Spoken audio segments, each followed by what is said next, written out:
Olá, aqui é a Helga do canal Limes Germânicos.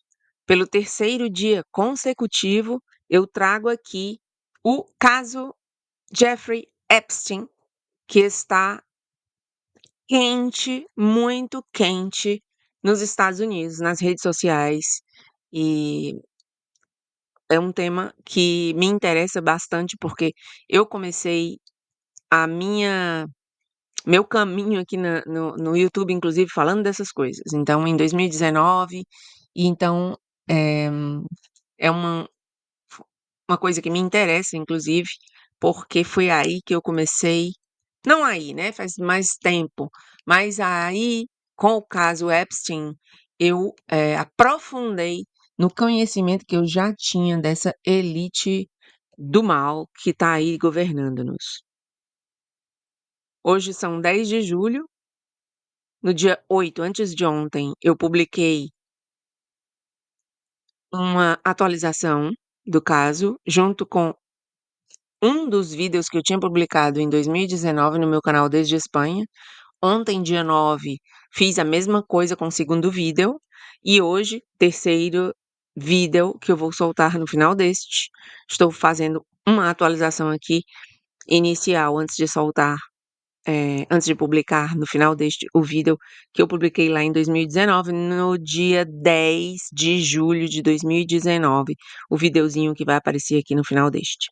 Mas ontem eu estava falando sobre conexão que fez Jeffrey Epstein com um homem muito rico, milionário, mais do que milionário, multimilionário, o chefão do Império Seagram, Seagram. Muitos já ouviram falar do Seagram, que era uma empresa de bebidas, uma multinacional, e Epstein se conectou com Edgar Miles Bronfman, que era quem estava à frente dessa empresa, certo? Esse homem já morreu aos 80 e poucos anos, mas ele fez amizade com Jeffrey Epstein.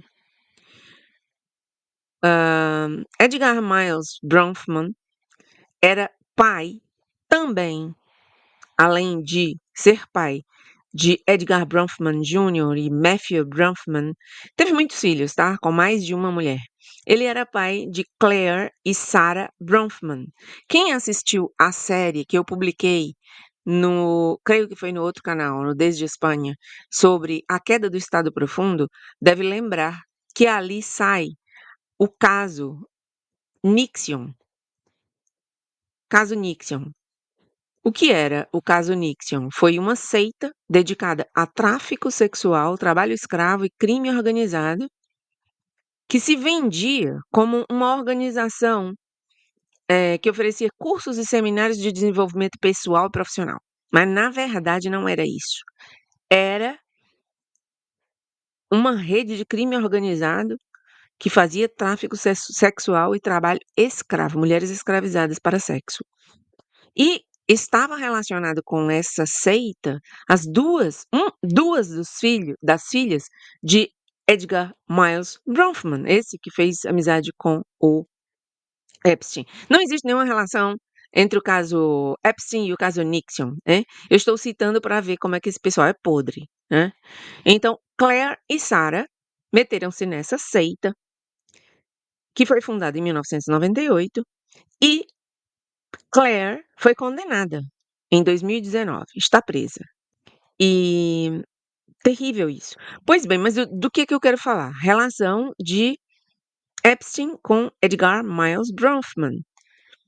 Edgar Miles Bronfman era filho de uma das maiores riquezas judias do Canadá, Samuel Bronfman, o patriarca, né? Então, uma família riquíssima, cujo chefe, no momento, relacionou-se Epstein, mostrando-nos, e era como era judia, mostrando-nos nessa história que eu estou contando aqui, como o poder judio também está relacionado com toda essa rede de crimes do Epstein. Pouco depois de contactar com o Epstein, e não por isso, mas na cronologia, Edgar Miles Bronfman tornou-se presidente do Congresso Mundial Judeu. Congresso Mundial Judeu, um dos clubes dos judeus sionistas muito influentes a nível mundial, né? Inclusive, como presidente do Congresso Mundial Judeu, esse Edgar Miles Bronfman foi uma das pessoas que defendeu a restituição de mais de US$ 1 bilhão que estavam em bancos suíços para as famílias das vítimas do Holocausto. Se a lista de Epstein fosse publicada, revelaria os nomes de muita gente do lobby sionista. E é provável que essa seja uma das causas pelas quais não se publica, né? Que Trump não vai publicar.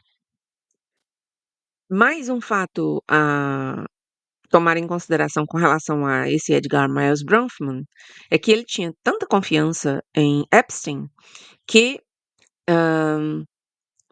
colocou seu filho em contato com Jeffrey Epstein, como, tipo, entregou o filho para que Jeffrey Epstein, passasse a ser mentor financeiro do filho e orientador da vida dele, como se fosse assim, sim, isso, um guru, um mentor, né? Epstein foi mentor, guru de um dos filhos de Edgar Miles Bronfman, né? E o cara era viciado em heroína. Ai, meu Deus, é tudo muito, muito, muito terrível nesses meios. E como eu dizia, o lobby sionista tem muita gente do lobby sionista, tem muita gente também dos outros clubes que decidem nossas vidas, como o CFR, que é a Council on Foreign Relations, né? O Conselho de Relações Exteriores. Tem até um vídeo da Hillary Clinton no Conselho de Relações Exteriores dizendo que estava fazendo bem os deveres de casa, né? Cumprindo à risca o que mandavam que ela fizesse. E também outros que estavam na lista, gente da Comissão Trilateral. O CFR e a Comissão Trilateral foram criados pelo David Rockefeller, né? Isso é muito sabido, e quero dizer, muito sabido, como que eu digo, isso é de conhecimento comum hoje em dia, né? Não é teoria da conspiração. E esses são clubezinhos, né, em que eles se reúnem para definir tudo o que vão fazer conosco, né? Todas as decisões de política exterior americana são tomadas aí, nesses CFR, Comissão Trilateral, pois muita gente desse meio estava também relacionado com Jeffrey Epstein. E, como devemos sempre repetir, nem todo mundo que estava relacionado com ele é criminoso, né? Mas estar nessa lista, eu não queria estar nessa lista, sinceramente. Lista de amigos de Epstein. Outro dessa lista de amigos, Les Wexner, conselheiro delegado da Victoria's Secrets, um grupo infiltrado pelo Mossad, que é a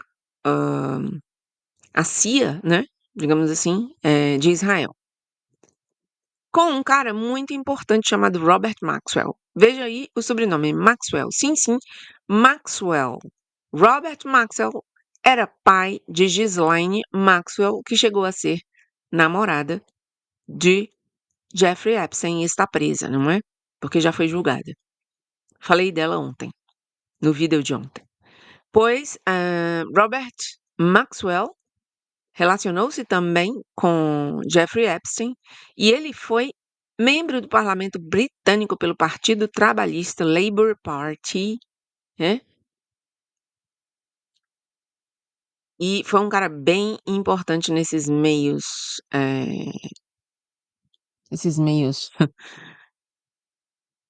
do mal, digamos assim.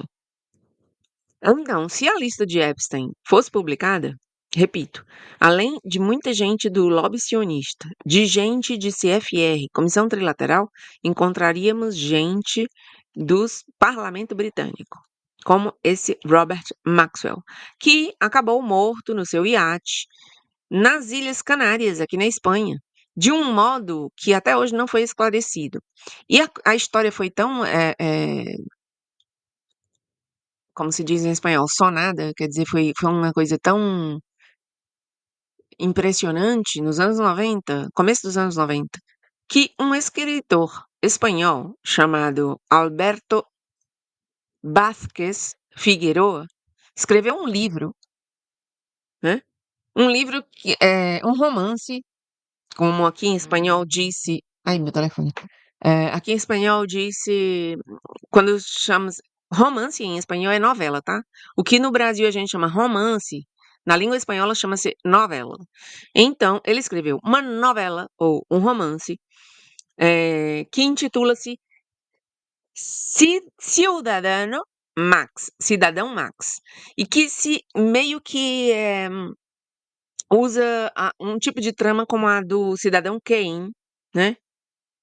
Não sei se muita gente aqui já viu o filme que foi levado às telas do cinema com a presença do grande Orson Welles, né? Um dos filmes mais impressionantes da história do cinema. Pois bem, Alberto Vázquez Figueroa escreveu esse livro, Ciudadano Max. Esse Max refere-se a Maxwell, Robert Maxwell. Por que ele escreveu esse livro? Eu não li o livro, porque soube recentemente da existência. Tem uns 72 eh, edições aqui, edições não, 72 volumes aqui espalhados pelas bibliotecas aqui perto de mim, bibliotecas públicas, mas eu ainda não tive a ocasião de pegar, quero lê-lo e pelo que andei olhando, é um livro bem interessante. E o autor justifica-se por que escreveu esse livro. Ele é daquela região ali, Alberto Vázquez Figueroa, e ficou tão impressionado com a história que não resistiu, escreveu um livro sobre o assunto. Ele que, além de escritor, novelista, também era periodista, isto é, jornalista, e então tinha essa veia do jornalismo, da investigação, da pesquisa, não sei o quê, e decidiu escrever o livro. Dizem que é muito bom, não sei. Mas continuando, Robert Maxwell era pai da Ghislaine Maxwell, namorada de Jeffrey Epstein. Durante muitos anos, essa relação deles, né, até explodir todo esse caso aí, eles foram parceiros de sentimentais e não só, né? Ela conseguia vítimas para ele. E muitas das vítimas e ex-mulheres de Jeffrey Epstein afirmavam que ela era a sua proxeneta principal. Facilitava crianças, meninas menores de idade para as operações de chantagem de Jeffrey Epstein, chantagem sexual, certo? Porque ele exercia toda essa atividade, além de gostar do trabalho que fazia, porque ele mesmo se aproveitava dessas garotas, ele também usava para chantagem. E isso é o que o público americano quer saber. A quem é que ele chantageava e por quê, não é? Por quê? Há vítimas que garantem que Ghislaine Maxwell participou diretamente dos abusos sexuais e se utilizava das gravações não só para extorsão, mas também para produzir pornografia infantil.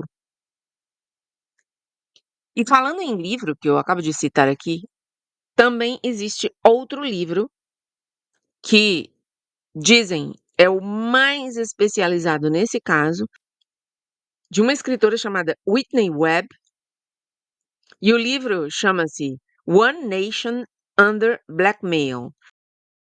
Bom, é isso por hoje. Amanhã eu vou trazer, espero que poder fazê-lo amanhã, mas quero trazer ainda o outro vídeo com essa pequena introdução ao início, porque tenho mais coisa que dizer. Esse assunto vai dar para muito, viu? Porque eu posso garantir-lhes, por tudo que eu estou vendo, o que o Trump fez, enterrando esse caso Epstein, vai voltar-se contra ele como um bumerangue, e já começou. Os americanos estão muito chateados, bastante chateados, com essa coisa de não se poder saber mais sobre esse assunto, porque Trump simplesmente, como eu disse já, enterrou o tema. Fiquem com o vídeo que eu fiz em 2019 que eu venho prometendo desde o início deste. Obrigada.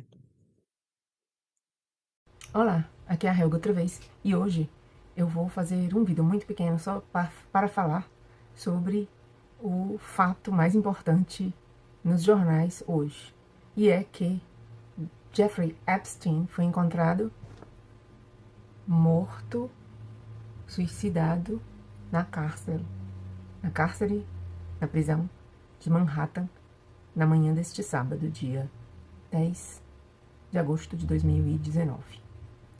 Por que é importante essa notícia? Bom, porque essa semana, primeiro que ele tinha sido, no dia 25 de julho, já tinha saído a notícia, ele foi preso no dia 6 de julho, é o pedófilo mais famoso do momento, multimilionário, relacionado com figuras importantíssimas da política mundial, de Hollywood, das megacorporações.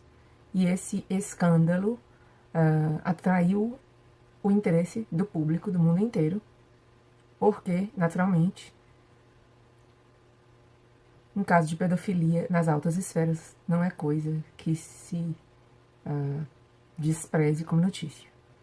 Ademais, as notícias vêm trazendo que ele, como eu já disse em outros vídeos, ele seria responsável por uma rede internacional de pedofilia. O caso tem detalhes aberrantes e no último dia 25 de julho, ele já teria sido encontrado com sinais na cela de tentativa de suicídio. Naturalmente, isso é o que dizem os meios de comunicação do mainstream, quer dizer, os principais meios de comunicação da elite. Mas o que dizem comentaristas dos meios alternativos é que o caso tem tudo para não ter sido, naquele 25 de julho, realmente tentativa de suicídio, e sim uma tentativa de assassinato. Por quê? Porque, por causa das circunstâncias em que ocorreu aquela suposta tentativa de suicídio, ele tinha feito um pedido ao juiz para sair da prisão e responder em prisão domiciliar, e ainda estava, parece que já tinha uma data para o julgamento desse pedido. Então, como uma pessoa nessas circunstâncias ia se suicidar? Essa era a pergunta que se fazia nas horas posteriores ao dia, a notícia aquela do dia 25 desse suposto suicídio. Agora, hoje, dia 10 de agosto de 2019, quando a notícia também começa a pipocar nos meios do mundo inteiro, já tem gente nos meios alternativos, na internet principalmente, falando que, outra vez, não teria sido um suicídio, ele já está morto, pelo que dizem os meios. Os meios são tão mentirosos que, sinceramente, não só eu, muita gente até duvida da própria notícia da morte do homem. É tudo tão absurdo que até isso a gente chega a pensar. Bom, mas talvez tivesse sido uma tentativa de assassinato, porque ele poderia cantar, ele poderia falar muito nesse julgamento que vem por aí, que viria, né? Julgamento, no caso, contando com a participação dele. E no dia de ontem mesmo, sexta-feira, foram liberados muitos documentos, parte de um conjunto de documentos ainda maior, que está sendo examinado pelo juiz, em que aparecem nomes de muito mais gente realmente envolvida em pedofilia. Porque nós já falamos em um vídeo anterior, na agenda, o Pequeno Livro Negro de Jeffrey Epstein, que seria a sua agenda de telefones, The Little Black Book, onde estavam escritos nomes de muitas pessoas, mas naturalmente não todas aquelas seriam pedófilos, porque ali estavam misturados, era uma agenda de telefone, tinha tanto nome de vítimas como de gente que pode vir a servir de testemunhas nos processos, como os próprios pedófilos que com ele cometeram esses crimes. Por que esse caso é tão importante? Bom, exatamente por causa do tipo de gente que está envolvida. Vamos falar aqui como se tradicionalmente se fala, né? Supostamente envolvidos nesses casos de pedofilia. São gente de muita importância no tabuleiro político, nos meios de entretenimento, Hollywood, diretores de cinema. Gente muito famosa, gente muito importante. E também gente do tal famosíssimo Estado Profundo.